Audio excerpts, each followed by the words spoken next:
That's the thing. That's the thing that happens sometimes. You exist in the world. Oh man. So, hey everybody. We had to start this again because I forgot to turn the mics on. But now there's lines moving over there, right? You can see the lines moving when I talk. We didn't have any audio. We talked for like 15 minutes. Oh. I'm so excited that we saw this on the same day so we can actually finally sit and talk movies. You and I talk movies all the time. Yeah. And we trade movies back and forth. We trade TV shows back and forth. We have very similar tastes. You, me, and your partner, Robin, all kind of like weird, grim, dark shit. And so it happened that the day that Dune 2 came out, we went and saw Dune 2. Go see that. Same theater even, I think, too. We did, yeah. You see it in the laser theater? Landmark? Yeah, Landmark Lasers, baby. The seats are primo. Seats are very nice. I immediately started talking to the couple next to me because I'm just chatty and I talk to people and everybody in there was like extremely cool. Anyone, I feel like I have a lot of common with people that go to see Dune 2 on opening day. Yeah, I mean, like, makes sense. You kind of feel like you're around your people. You know what I mean? So what did you think about this movie? I thought it was really solid, like really good. I thought it was really solid too. And it's funny how being really solid, it sits in the middle of how do you make a Dune movie with the original David Lynch movie and the sci-fi miniseries that's much, much longer. It still is truncated. Like they don't get to fit everything in because it's really hard to do that. But between those two, where to be a tone poem, the Lynch movie like cuts out a bunch of stuff because it has to. Yeah. And kind of makes him more of a hero. He's a lot more sure of himself. Like there's not the same, and also cuts out a ton of like the larger perspective of what's happening. Like you don't get the Harkonnen POV as much. You don't get the Emperor's POV at all. The Emperor just shows up at the end. That was true, yeah. And then the miniseries, which just goes forever and forever and forever, where you get like almost too much, and then it gets lost because it's like you're trying to read what's going on. You're not watching. I've never seen that one, so I can't say for sure. But it's decent. It's decent. Like it's not. Again, it's made for TV, so it can't be as weird and creepy as the Lynch movie can. But I agree. I felt this was really good, and I feel like if you're trying to navigate, if I have a time crunch and a 2-movie crunch, what do I cut and what do I put behind? Yeah. And also, this was just more enjoyable to watch because it's all action. Yeah, there's just so much stuff like that going on with this one. And like, I really liked the weaponry and how they do that in Dune for this. It's just like, it's horrifying, but also really clean at the same time. I don't know. Like, I love ray lasers. I don't like Star Wars style, like pew, pew, pew blast lasers. I don't know that I don't like them. Well, they look look like lasers, them as much. It's more industrial. It looks more like it would function. Yeah, and for something like that's so stylized, saw someone in half with that thing. Yeah, when they hit the sand crawlers, you really get that. And then it's that post body shield universe where you have to have things that either don't care about body shields like lasers or are just swords. Like you're just fighting with knives and swords because that can get inside the shields basically.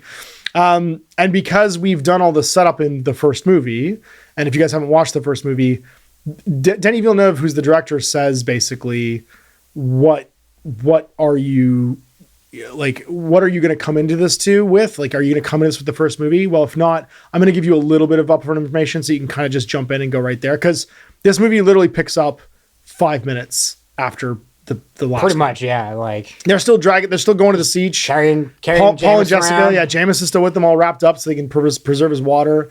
And so what we'll do is we'll do like a 2 parts from here on. So we kind of talked about what we liked about it. We'll do a quick kind of recap, and then we'll like where we talk about maybe what's left out, and then what the big themes are that we like that were left in, and then we'll do like what was the tones and stuff that we picked out. So kicking it off, this is like Act 1. You've got Jessica and Paul. And yeah, this is going to be spoilers if you haven't watched this. I should probably say we're going to talk about some shit, but if you're watching a review, you know.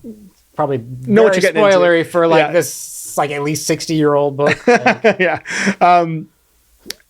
Act 1 is basically the adoption of Jessica and Paul by the Fremen. Yeah. Right? Where they become Fedaykin. Paul is able to take on their become a roles warrior. Their cultures. Mm-hmm. And we see kind of a 3 POV plot between the Emperor and his Bene Gesserit. They're not really his Bene Gesserit, but he kind of thinks they are. You have Vladimir Harkonnen and the Harkonnens, and you have the Atreides, which is also the Fremen at this point, trying to get to the various things that they want. Paul wants revenge. Jessica wants to survive, kind of to get revenge, but also in doing so, she's like subverting the plot and using the plot of the Bene Gesserit that's been going for thousands of years. Because this whole thing is just the culmination of them trying to make setup, them trying to make a controllable god is what they're trying to make. Somebody who can see the past, see the future at the same time, and can just guide humanity into the future forever. And they've been doing it through breeding programs and stuff. And Paul is one of the 2 people kind of picked for this because we discover there's somebody else later on. The Harkonnens are trying to seize the throne, and they did the dirty work in the first movie for the Emperor of destroying the Atreides because the Atreides were getting too popular and were a threat. And popular Duke Leto. We have the complete like degeneracy of Beast Raban, where he just is bad at everything. And 250 Fremen fuck up the entire planet. Yeah, just like Paul Stilgar and the local Fremen in the north, just wreak havoc on the entirety. He bravely ran away. He just keeps running away. When he goes to try and find Paul, and then just immediately gets massacred and just gets on his plane. I'm just gonna get back on the ship. I thought it was Paul that jumped on the ship too, but it's just some jobber. It's just some random. Some random almost kills him. It's so great. It was so good watching Dave Bautista. Just, oh my god, what is going on here? He didn't even get the kill. It was his random buddy shot him in the chest. He's the guy that unless he hits you from behind with a chair at a bar fight, he just immediately runs out of the bar. He's just hiding under a table. And that setup, there were some things kind of to note about it. One, I think this movie, better than the miniseries and the other movies, portrayed a few things really well. One, the separation between, I guess I should talk about this, the separation between the 3 different POVs. So the tone of all 3 of them is so different. The Harkonnens on Getty Prime have a complete black and white palette on everything. I love the Getty Prime scenes for that, how they have like the black sun, which is completely washing out everything that's actually under the sun. And then when you did go inside, like under the little thing, that would disappear again. And they were still all like very monochrome in their style, but like, I thought the black and white was literally just an artistic choice until someone else explained it to me later. I was like, oh, that is super cool. That's the radiation they're living under, and the weird toxicity that's just your of the weird planet. freaking sun. Yeah, and your weird planet. Yeah. Then you have the POV of the Emperor and the Bene Gesserit with our Florence Pugh being our kind of like constant narrator. And I showed up for Florence Pugh, by the way, this whole movie. That's my celebrity crush. Everyone wants to know what my type is. And my one mad thing is at the end of it, she's in a Scott Steiner WWE like chainmail helmet for the end. I'm like, what are you doing? That was definitely a weird outfit. I will say that. I'm so mad about that. So you have Florence Pugh, you stick her in Scott Steiner's headgear. What the hell is happening? I was expecting like a gold, like overly fancy dress. Yeah, none of that. No, apparently not. That POV is very like our world, green, lush. Yeah. They look like normal people. And that's like the opulence of them is they don't have to live in some kind of weird ass planet. Yeah. And then of course we have Dune where everything is kind of this like rose, mustard, warm, dusty kind of hue. And it's such a great sort of way of having the 3 branching POVs come across. And then sort of part 2 of this, I think what they do really well, which nothing else has done before, is they show the political intrigue that all 3 are going into, right? The fact that the Harkonnens are trying to take the throne, they were the muscle for the Emperor before, but they're going to leverage that against them and get the houses to basically betray them and then become Emperor. That the Emperor has squashed basically a political rival and now needs to reestablish his control of Arrakis because the spice controls the universe, right? You don't have any space travel without this spice. And then you have Paul and Jessica kind of operating differently, but both using the Fremen. Like cynically using the Fremen. Jessica is literally using them to survive. Paul is using them to get revenge, and they're both like struggling with that throughout the entire film. I don't know how much Jessica really struggles with it, to be honest.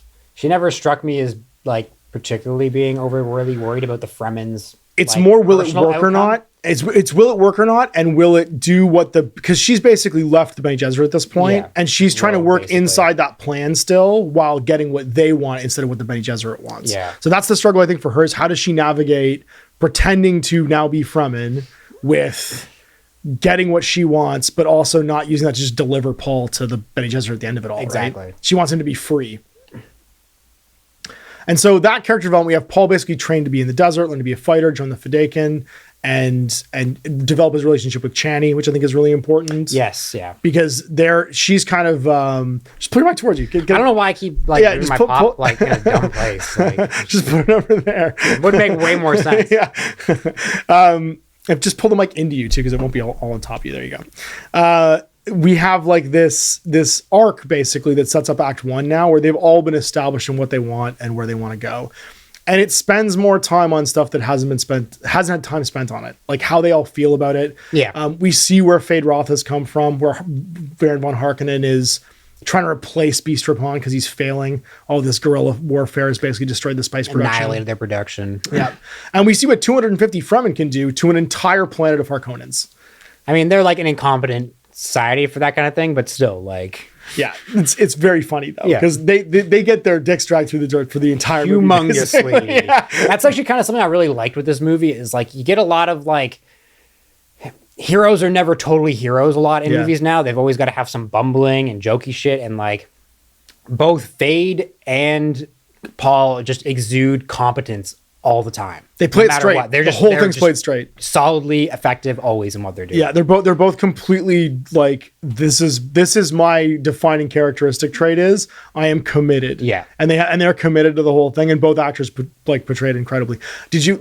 What did you think of Fade's Stellan Skarsgård impression? His voice doing Stellan Skarsgård. I was not expecting that voice coming out of him at all. I'd only seen him. I haven't seen any other movies he's in yet, actually, and I just heard like a little bit of interview. So like when I like heard the voice, I was like, whoa! I was expecting something way softer.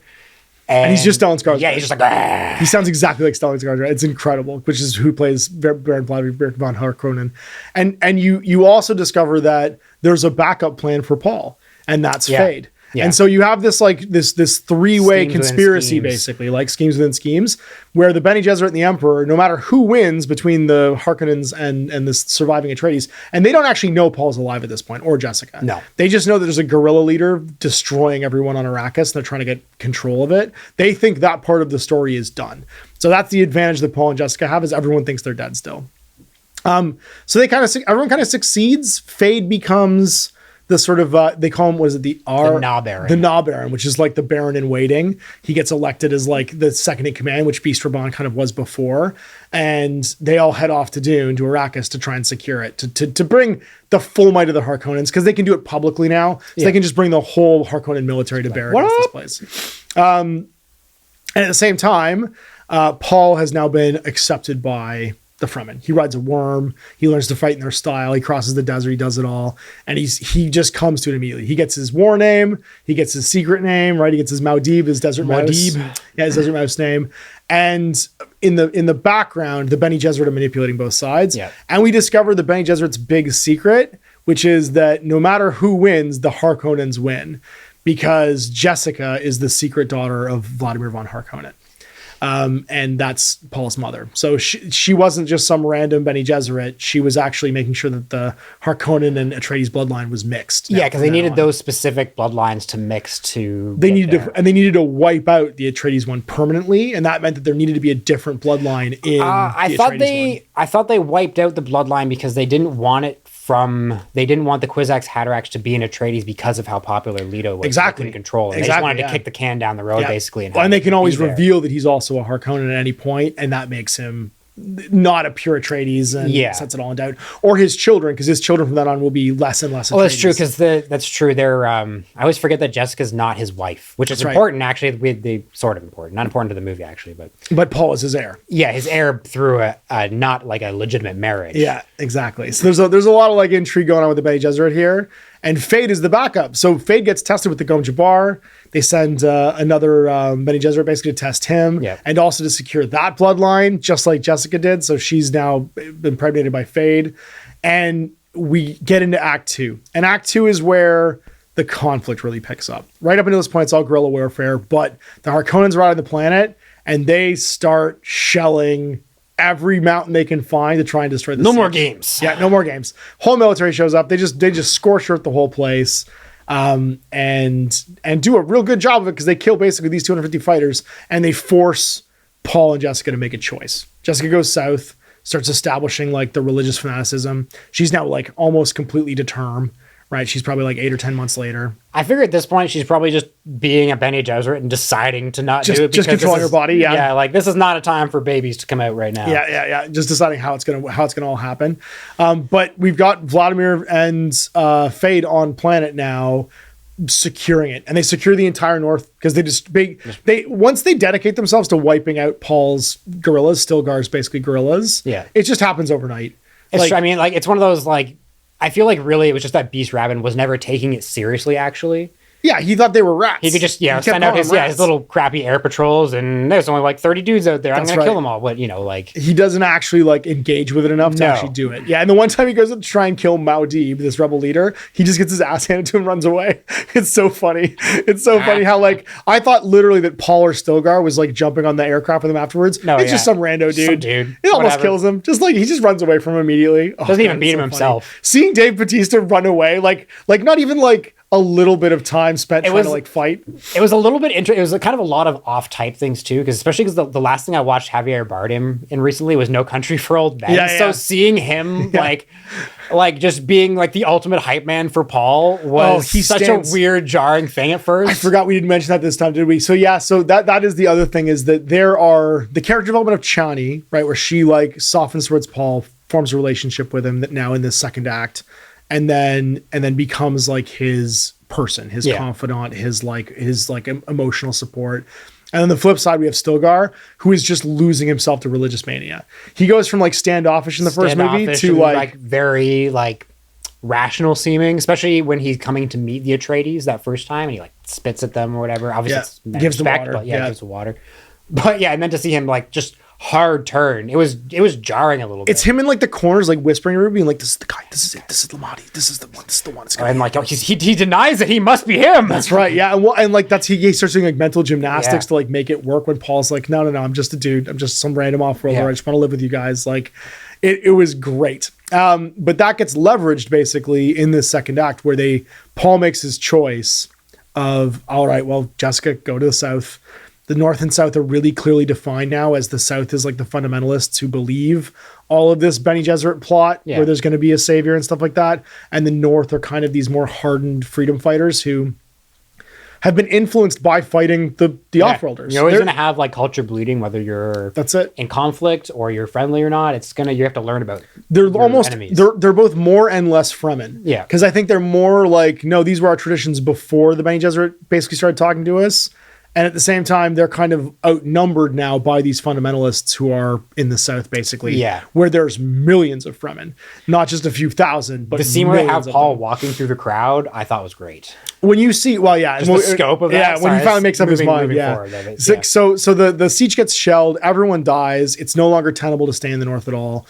Fade and Vladimir basically secure spice production, and report that back to the Emperor, because that's part of this plot, basically, of Vladimir's long game to take the throne and be Emperor at some point, or have Fade be Emperor. And now we have like this moment where Paul has to decide what he's going to do. And as they're kind of like figuring this out, a character returns, which is everybody's favorite space pirate, Gurney Halleck. Yeah, Josh Brolin, being the most Josh Brolin. This is No Country for Dune. Oh my God! Yeah, right? Holy crap! He's just literally he's like cable. It's like No Country for Cable Men is what he is in this movie. So funny. He's so grizzled. I fucking love him. And he's also like, you realize there's other stuff happening on this planet. This planet is huge. What you've seen of it, there's smugglers coming to like mine their own spice and then take off. There's people getting off and on this planet. Like, what you think of as what's happening on Arrakis is too big a place to really be controlled. No. And there's a total subculture of like shit happening. And what he's done is he's smuggled whatever survivors of the attack he could back to Caliban, which I'd completely forgotten about, that there's still any Atreides alive back on Caliban. I mean, they're like house soldiers, so they're like well, the Atreides, they're just the captured ones all get put in the fighting pits, and Fade like kills them for his birthday, except for the one like super badass one that almost kills him. And then the like thing he's thrown in, he's just like, I just want to hurt the Harkonnens. They killed all my friends, so I'm here with these spice pirates basically fighting. And he ends up in a fight. They think that they're just another thing, so the Fremen attack them. Yeah. And Paul meets Gurney, and they realize that they're, and they do the same thing from the Lynch movie where it's like, "You young pup." That's my favorite. Although I can only ever hear that in Patrick Stewart's voice, because Patrick Stewart plays a long, luscious-haired Patrick Stewart plays that in the original Lynch movie, and it's tremendous. So the thing that we discover basically is, through Gurney and him reconnecting, is there is still leverage from the Atreides on planet. Yeah. Is that the entire stock of Atreides atomics was secretly moved to Arrakis, and that Gurney knows where it is. And this is kind of the tipping point as the North is being secured by Vladimir and Fade, where there's an ace in the hole now for the Fremen and for doing Paul. some serious work there. Because they can hold the entire planet hostage. Pretty much, yeah. Is if they just point the entire, I think it's like 152 like warhead arsenal of nukes at the actual planet itself, they can poison the entire spice supply and like topple the Nothing empire. for everybody. That's it. Exactly. It's a zero-sum game. They can go total scorched Back to the earth. Dark Ages. We're cool with that. Exactly. And well, he's got nothing to lose, right? So this is like ace in the hole that he develops. But after the attack, the siege is destroyed and his hand is kind of forced. He decides, all right, well, then I'm gonna have to go south. Like there's nothing, I can't fight without people. I have to go and now do my mother's plan because him and Jessica have been in disagreement this whole time, basically. Go south. And this is where like this kind of like description is going to speed up because the rest of this happens really fast. Once it's in motion, Act 3 it makes sense too, because that's just how things would go. Once you've got the momentum, all the blocks are just going to start. Yeah. He goes south. He realizes he is now going to have to make a choice because they basically fled there. Jessica's already been there for a while, establishing like the rumor mill of like who he is and what's been going on. Stilgar shows up half dead and is like, kill me so you can speak. Cause like their whole tradition is that only the leaders of the sieges can speak. And so he's like, you have to honor duel me and take my position. And Paul refuses because he's like, I'm not going to do it. I'm not going to do it. Dumb move to do. Dumb move to do it. About? Yeah. And so at the end of it all, he is basically forced to make a choice. And his relationship with Chani basically comes to a head where he's like, I always loved you, but I have to make a choice now. And just remember that when this is all said and done. And he becomes their messiah. And you can tell, and he does it so forcefully. He doesn't kill Stilgar because he's like, nope, I would never break my best knife before I go into a fight. Stupid. He gives the most incredible speech ever because to get to this point, what he has to do is he has to drink the water of life. He has to drink the water. His mother does it already, and she can now speak to her baby, and she's having these crazy like inner monologue discussions with the baby. He has to do it too, and his mother's already made arrangements to let him do that. And as soon as he does, and he survives, and there's a moment where Chani basically saves his life by giving him some of her water, and a drop of water of life, and that's never super explained. It's kind of like a weird moment of like. I don't remember that from the books, but I also don't remember that part in the books very well in general. So it's given a lot of time because it's basically used as like the fulcrum of Paul has made his choice, not made his choice. Yeah. Up until this point, refusing to be a messiah, he doesn't want to be the Kwisatz Haderach. He knows what that means. Making that choice means drinking the water of life. The water of life is, we get to see the worm farm, which is very cool, where they breed worms. I really love that scene. That's super cool. And where they get the water of life from is they drown a baby worm and then extract, basically, they call it worm piss, but it's the essence basically of this worm. It's like congealed spice. And it's this blue super liquid. And Jessica drinks it so that she can become the Reverend Mother. She survives because she's Bene Gesserit and she can like process the poison of it. He's also Bene Gesserit trained though, so he does the same and becomes a male. No males ever survived this. He's the first one ever, but he can now see both past and future. And he does it to give this speech and take control of the Fremen by reading everybody's minds, basically. What did you think about that scene? I thought it was pretty good. I thought it was well done. It was kind of like the substitute for like the crazy orgy in the books, which obviously was like not gonna happen in the movie. I thought it was really well done like that. I also really liked as a side to that, Gurney's little side with Chani there, where she's like, this isn't your fucking problem. He's like, hey, this is exactly my problem. Excuse you. This is exactly what I'm doing. This is my existence in life right now. So you can just shut up. This kid is my revenge for everyone I love having been killed by the Harkonnens and this scar that Beast Raban gave me. Because I'm going to end that guy later. That guy's going to have no room to run in a minute, and I'm going to be there when that happens. It's funny because Gurney even... They do some subtle stuff which I liked, where Gurney slowly becomes more Fremen too because he's eating their food. And you realize months have gone by because now he's wearing a still suit. He's not wearing his like space pirate like helmet and stuff like that anymore. And his eyes are turning blue and everything's slowly like developing because he's just like becoming part of this like, part of the team. Yeah, and he's never accepted as like a Fedaykin because he's not. He's still just a house soldier. Yeah, but because he's Paul's man. It happens. It's not much they can say about it. So even though he's not a leader, he just speaks up. He basically browbeats them all into believing he's Messiah. The fundamentalists take over. Stilgar has an absolute meltdown of happiness. Everything Stilgar's ever wanted has come true at this point. And the rallying cry is, I'm going to lead you into the promised land, basically this like tomorrow of like Arrakis becoming green. And off to the side, we now have a message being sent to all of the house leaders and the Emperor and the Bene Gesserit that Paul is alive. This is, I am me and I am here. I am here. He basically just outs himself. Taking your shit. Yeah. And you realize the why of this is if 250 Fremen, like warriors, could hold back the entire Harkonnen army for a year or whatever it is, you pan back in the siege and you realize that the room that the speech is happening in, there are literally millions of Fremen here. That they have all been in the south this whole time, just not fighting. And if they ever actually got like together and did anything, motivated to do it. Yeah, yeah. And so, like I said, Act 3, things start to pick up. They make a plan to attack. They know that the Emperor has to show up and the Great Houses have to respond. So they wait until the Emperor is now arrived on Arrakis. And when he arrives on Arrakis, he basically confronts Baron von Harkonnen. Harkonnen says, well, I've secured the planet for you. This is what we've done. And then they launch an atomic at like the base, shield wall. The shield wall. It collapses and millions of Fremen come in on sandworms. And it is the greatest thing I've ever seen in my entire life. Like one thing I started thinking about watching that was, how do you get off? I don't know. How do you steer them? There's a lot. I know how they steer them. I get that. The vent thing I get, like they open the vents up. Yeah, you gotta make them turn left and right because they're getting stuff in. They have to like cover up their vents out of the closed. Sand. Yeah. But yeah, I was like, how the hell do you get off that thing and not die?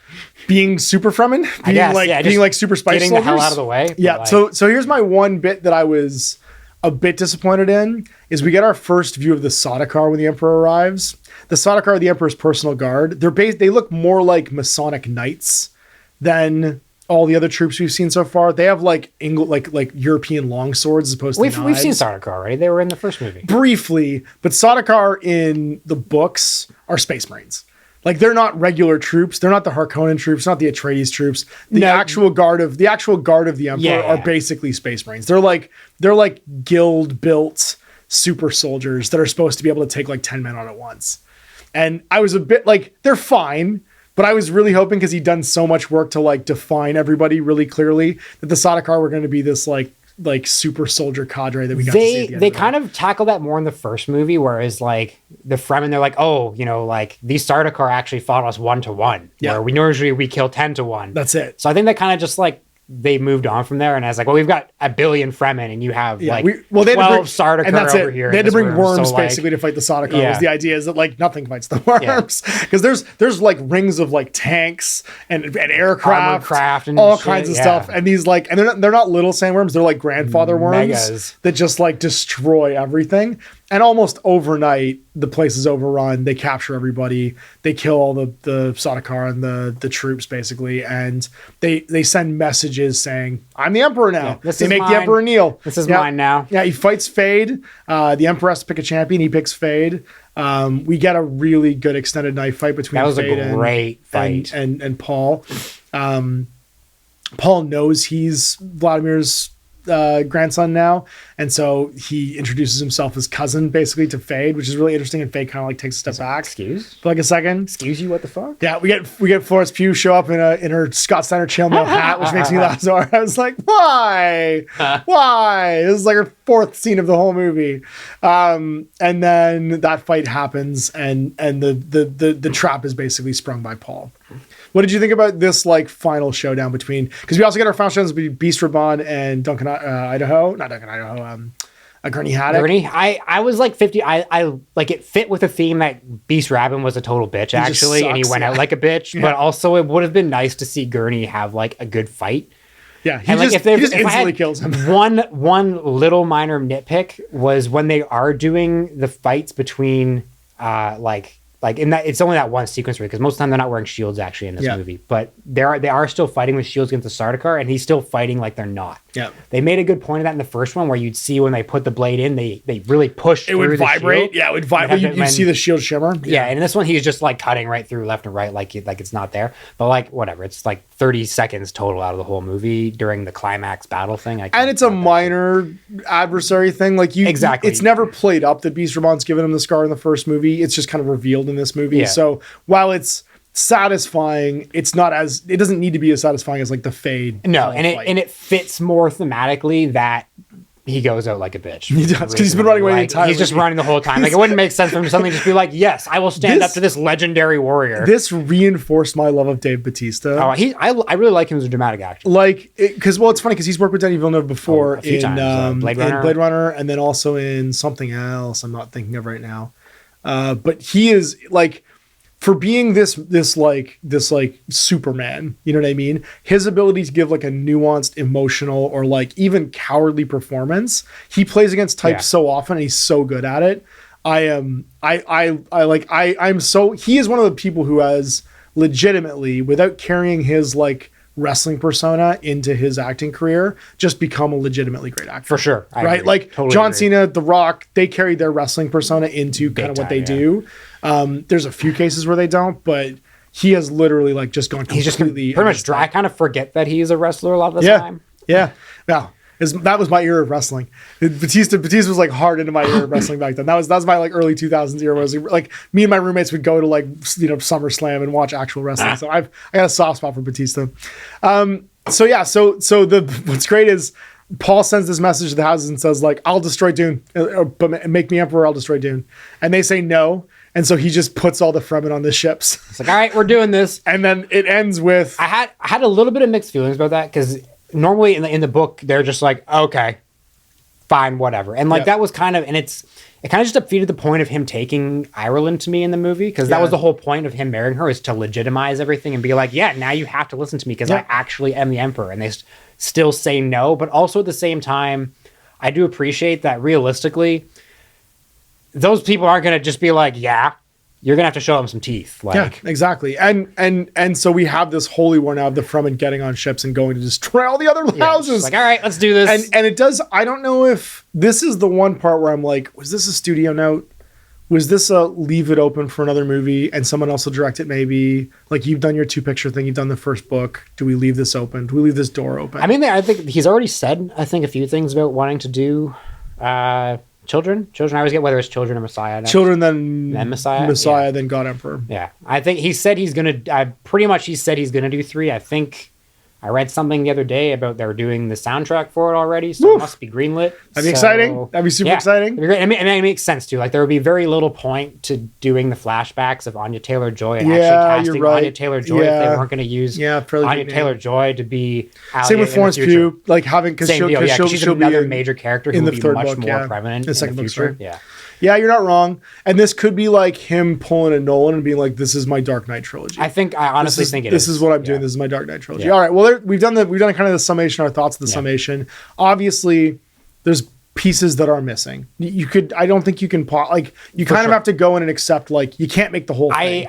The thing I would think I missed the most out of the second movie was Janice's funeral, actually. Yeah, they just kind of trunk it into like scene, and it's they extract the water. Yeah, pretty much. And like they showed that key part of it, but I felt like that was especially they did this too with the first movie, and they didn't do the dinner, which I think again was another really important scene about establishing the cultures. And also why Paul's still talking to Jamis. Yeah. Because like when he's out in the desert by himself, he thinks he sees him. It's actually Chani. Yeah. You don't get a lot of, like, that feels like maybe that was on the cutting room floor. Possibly, yeah. Like there's like a director's cut somewhere where like that because he kind of venerates him as his like mentor after he dies. He does, yeah. I think that might be just how they factored in that, because that's like the whole thing is Jamis taught me like what it means to take a life and all that kind of thing.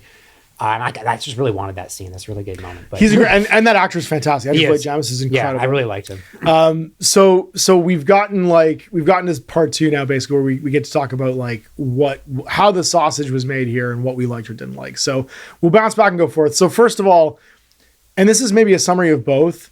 When you've read Dune, because I've read Dune, you've read Dune, how did this do your mind's eye? Because I think this is the one where this almost perfectly mind's eyed the tech level.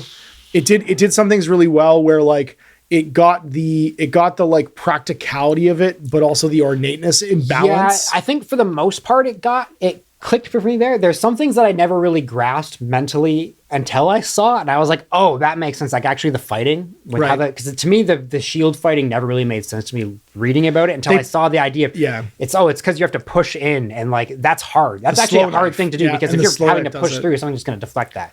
But to actually land a strike like that would be very difficult. They play down the shields a lot in this. A lot. They kind of they ignore them a lot. In this one, previous films and stuff have made the shields a much bigger deal as to why everybody's using knives and swords. And there's something to be said for that, because they kind of just go, yeah, this is just what this world is. Like, roll with it. We're not gonna spoon feed you a lot of this world.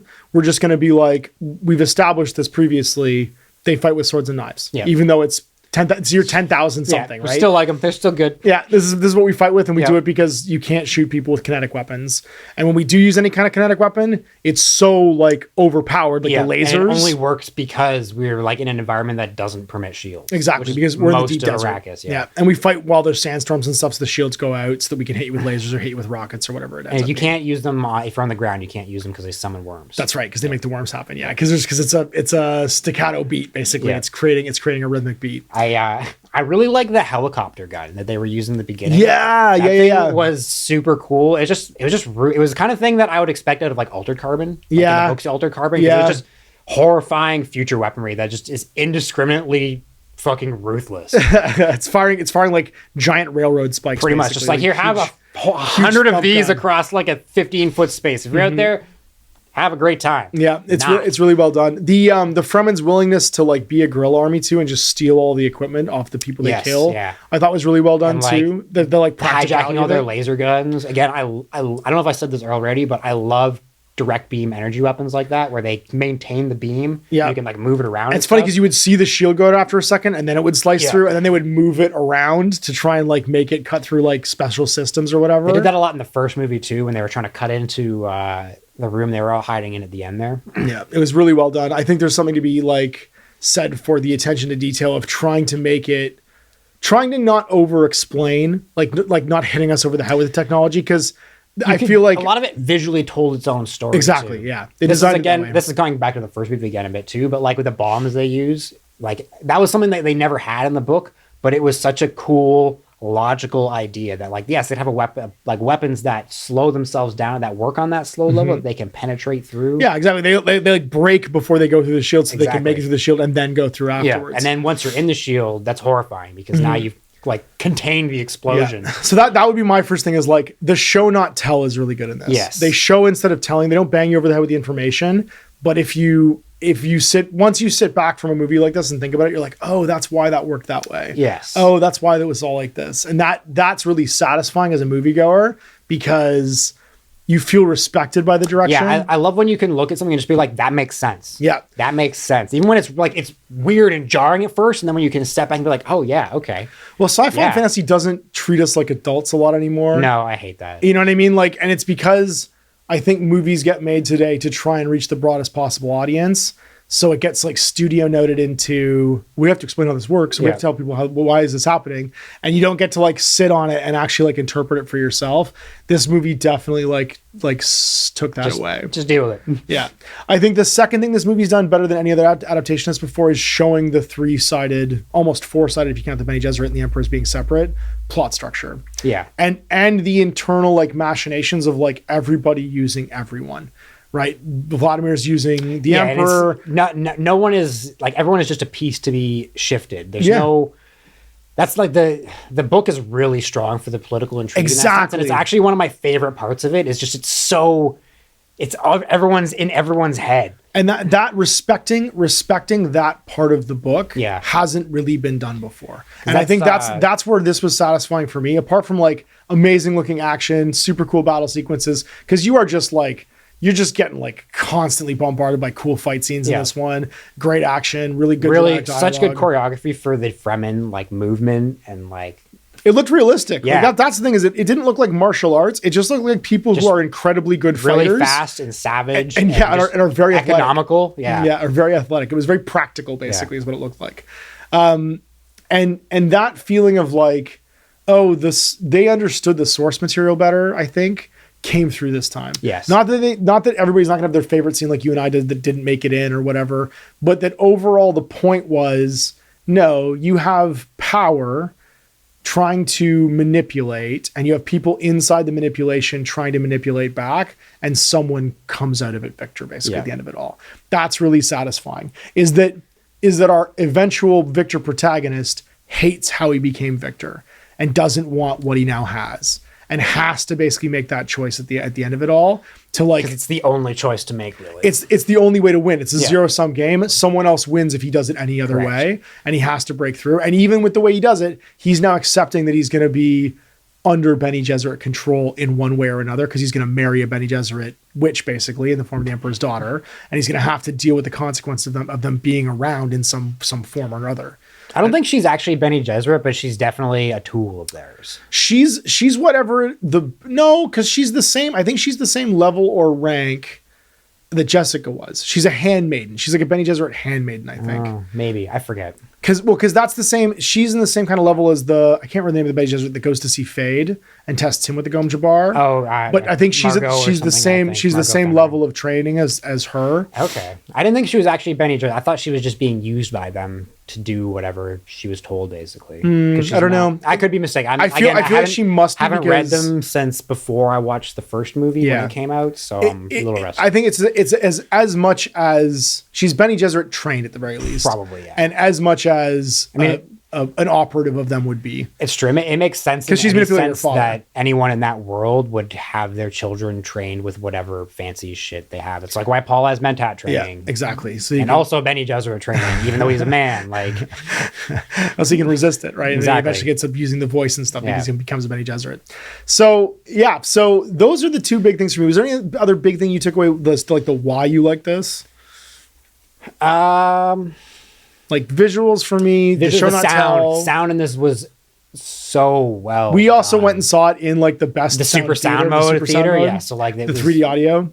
It was fantastic for the sound. You just felt everything. I would say this is a movie to see in the theaters for sure. Absolutely, like this is definitely like seeing the best kind of theater. Yeah. This isn't an Oppenheimer where like it's a courtroom drama and you can get away with seeing this on your TV if you want.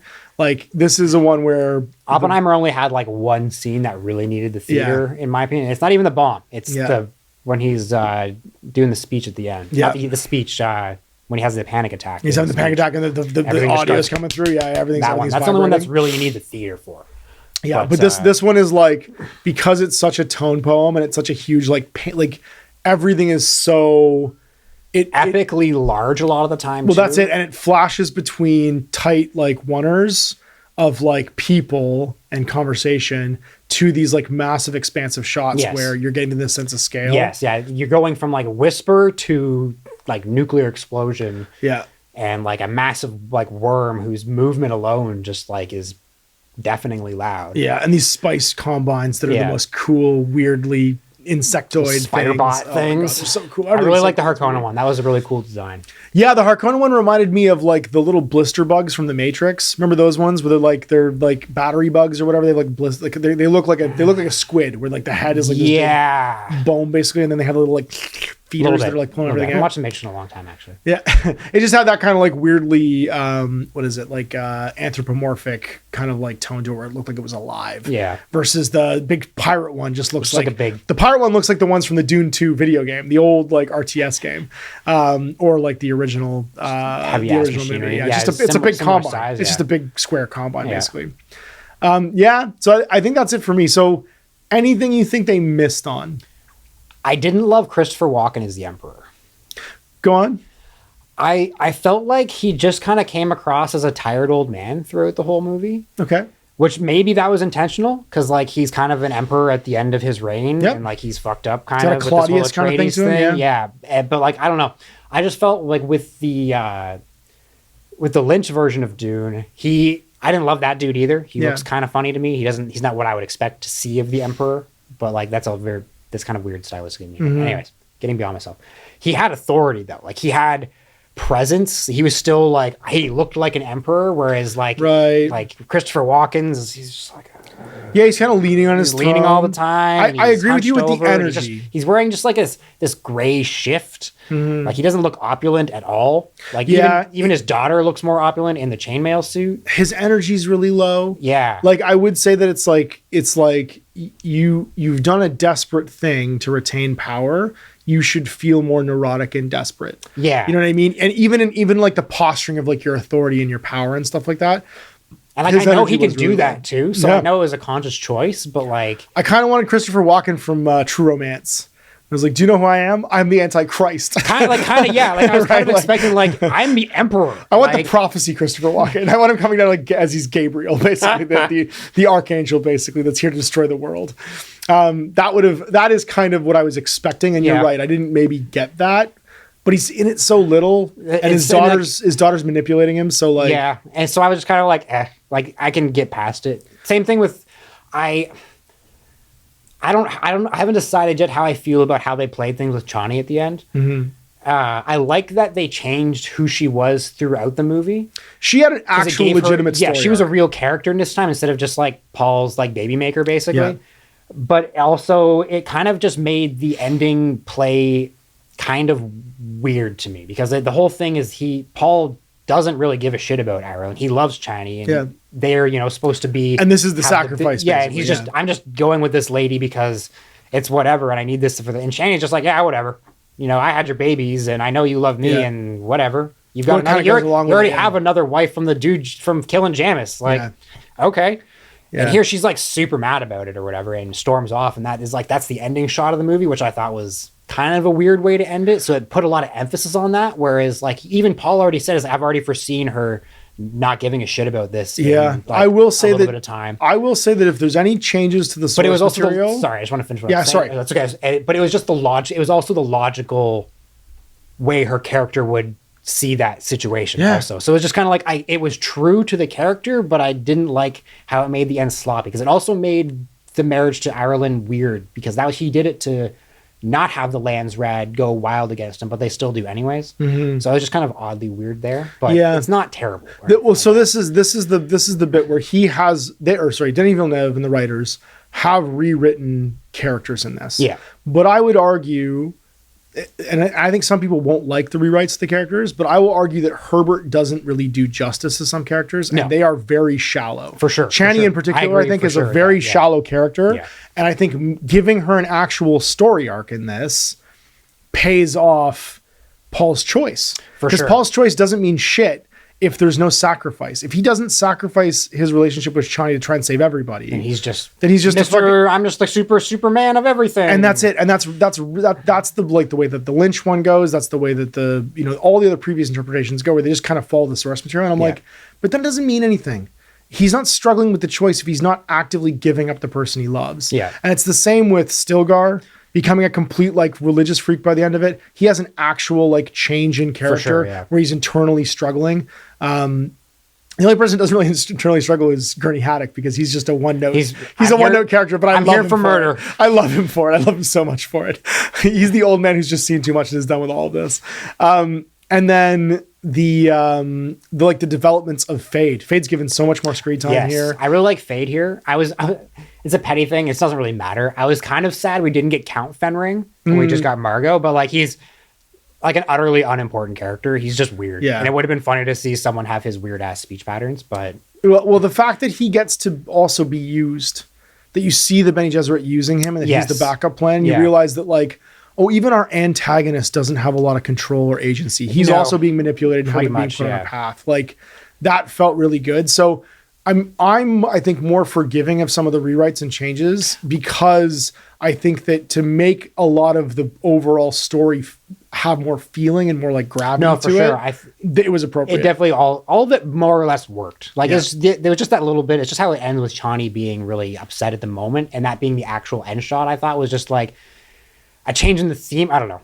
I see you were saying how the sacrifice makes it more. It means something. Key, right? He can't struggle internally against it if he's not actually giving something up. Yeah. And like almost the happiest it feels like Paul's ever been is becoming a Fedaykin. Like that year, basically. For sure, he's having a great where he's time all of a sudden like living just as a Fremen. He has purpose. Yeah. He has purpose. And it almost was like a thing that he probably wished would never end. And he struggles with that throughout the movie because once he makes that choice and drinks the water of life, there's no going back. No, he knows everything that's going to happen. That's it. And he's not going to be what he wants, really. And instead, he can be this person with purpose and still feel like he has agency. Yeah. And still feel like he's making his own choices. As soon as he can see the past and the future, he can choose between them. But it's going to feel a lot less like you're making your own choices all of a sudden, like you're somebody else's puppet. You're following destiny at that point. And I also think the last thing I'll say, because we should probably wrap this up, is I liked how morally ambiguous the ending was. Because part of the whole thing with Dune is you have these individual moments of what you feel like is a moral triumph or like a win for the characters, but it never is. Nobody ever wins. This is the original really, Game of Thrones, right? Like ultimately the amount of power we're talking about and the time scales that we're talking about over time, this just doesn't fucking matter. He's the next one in line in this endless Bene Gesserit plot to try and be able to control the fate of human like history. Yeah. And you don't even know what's going to happen after because he's just started a holy war. And functionally, in that sense, he's failed actually. Yeah. Like in all his taking the throne it's a triumph within the moment for the Fremen. Yeah. In that moment, but it's the first step in what he knows is going to be horrifying. Even in that moment, like, yeah, sure, they win, and now they're about to go kill billions of people, like and also billions of people, and millions of them are going to die in the process. And that's the future that he sees. Yeah. He sees millions of dead Fremen, and it's because they go on this war, this dream that he doesn't even want, exactly. And that to me, and they don't even really need. Yeah. Like they could at this point like hold the planet hostage, just fire some atomics. Yeah. Just kill some. You're gonna come here. We're gonna they do what they do anyways. Yeah. Make the paradise. Leave one section of desert to make spice in and hold that hostage. Yeah, and they just don't. He can't not go into his because future he can't control. Once you've let that out the door, you can't stop it. Yeah, and he can't not see the past and the future anymore. He has to pick one of the paths he can see. Yeah, he's under control basically of this change that he's made into himself, and there's a real bleakness to that I like.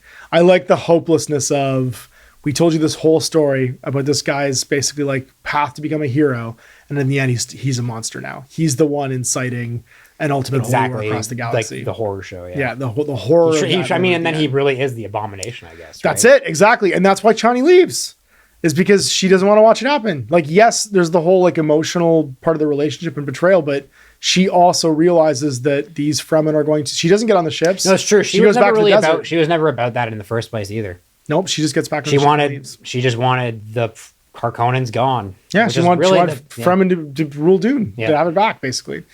Well, so what do you think? What are you gonna wish for? Are you gonna wish for another one of these, or are you gonna wish that they just leave it alone and like leave it as is? I think they need to go forward at this point. They could leave it, I think, but like, I think they've set it up to go forward. Oh, there's a definite. Like, if they didn't, we'd be looking at like this is like a see you next year for the real rock and roll moment, and then I'm gonna be like, God damn it! That's right. Yeah, Paul Atreides will return as Star-Lord. Yeah, pretty much. We'll see. But I think we're gonna see it. I would be very surprised if they don't, to be honest. So what are we gonna see next? Because you and I are both excited about a couple movies. I really want to see Civil War. Civil War, yeah, I'm definitely pretty stoked about Civil War. If you can see my shirt, you're probably going to guess I'm really excited about the Knuckles series coming out in about a month and a half, and then Sonic 3 coming out at the end of the year. I don't know how grimdark that is. But I know. We're shifting gears there. There is something a little grimdark to like an evil scientist turning all the animals into robots. Okay, you've told me this before. Sonic Adventure 2 honestly has a fairly dark story. I love the little girl gets murdered.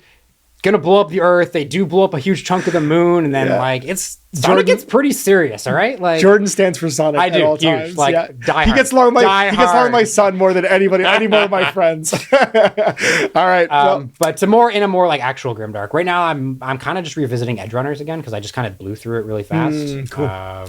We could do something on. We could do like a rewatch of Altered Carbon too, because you love Altered Carbon. I love Altered Carbon, but I love the books. I'd love to do that like maybe as a combo back for it, because I'll warn you right now, because if we do the show, it's going to be me bitching for like 3 hours nonstop. I rewatch the show, you rewatch the book, and then we come together and do it. Yeah, we could do it that way. I literally just read them like about a month ago. All right, maybe I'll rewatch the fresh. show. Yeah, if you want to blow through it. Which one's the what's the book to the first series? Just season 1. Season 1 is the first book. One. Okay, they blocked it off very nicely like that. Tell us in the comments if you want us to do that, and we're definitely going to see Civil War regardless, because I watch every A24 movie. And yeah, we'll be back. So thanks for doing this, man. This is great. I love it. All right, bye everybody.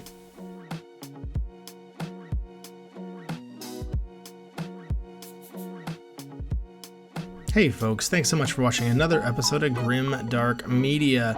Let us know what upcoming piece of film or TV you think we should watch and do a discussion on in the comments. Have a great day.